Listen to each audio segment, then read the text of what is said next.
Hey, what's going on? Joe Coffey here for Premier Guitar. We're checking out new stuff from Sadowsky Guitars, and I'm with the man himself, Roger Sadowsky. Roger, how you doing? Joe. Good to see you. Good to see you.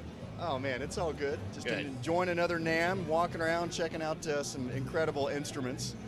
You make a few yourself. Thank you very much. For people who aren't hip to you, tell them a little bit about what you're all about. What goes into a Sadowsky guitar or bass? I've been building guitars since '72.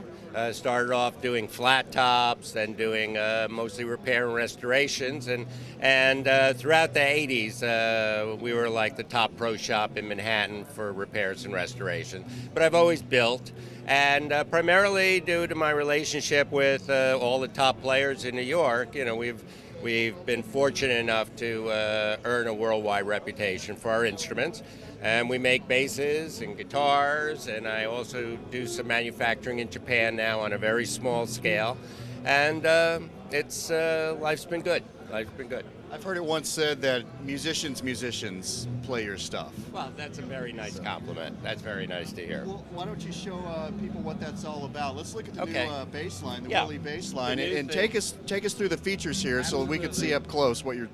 I've had a working relationship with Will for 30 years, and he's always used my instruments on Letterman and for all of his session work. But we finally got together a Will Lee model. The defining features of it is it's a 22 fret instrument.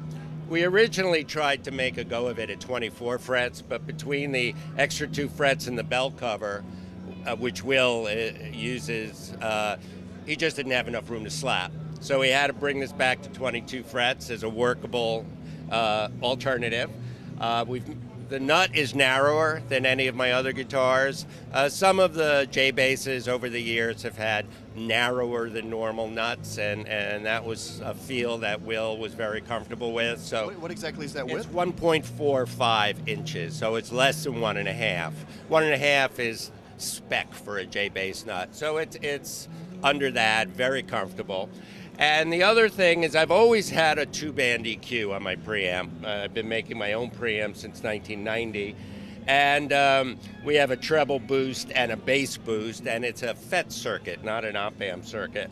So it's got a lot of character. So Will wanted a little bump in the mids. We did a lot of experimenting, and what Will likes is a 500 hertz bump.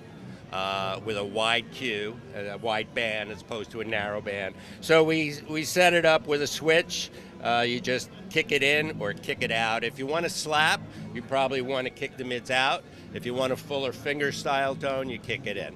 And it's all presettable on the circuit board. There is a dip switch, and you can select 500 hertz wider narrow Q or 800 hertz wider narrow Q.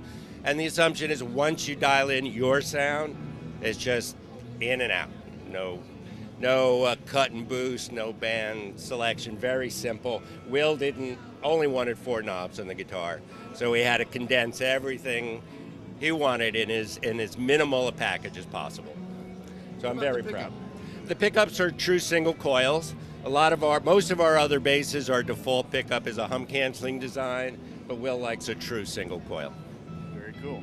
All right, if people want to find out more about your stuff, where can they go online? Just go to Sadowsky.com, SADOWSKY.com. Thanks a lot, Roger. Thanks, Joe. I'm Joe Coffey. You're watching PremierGuitar.com. Take care.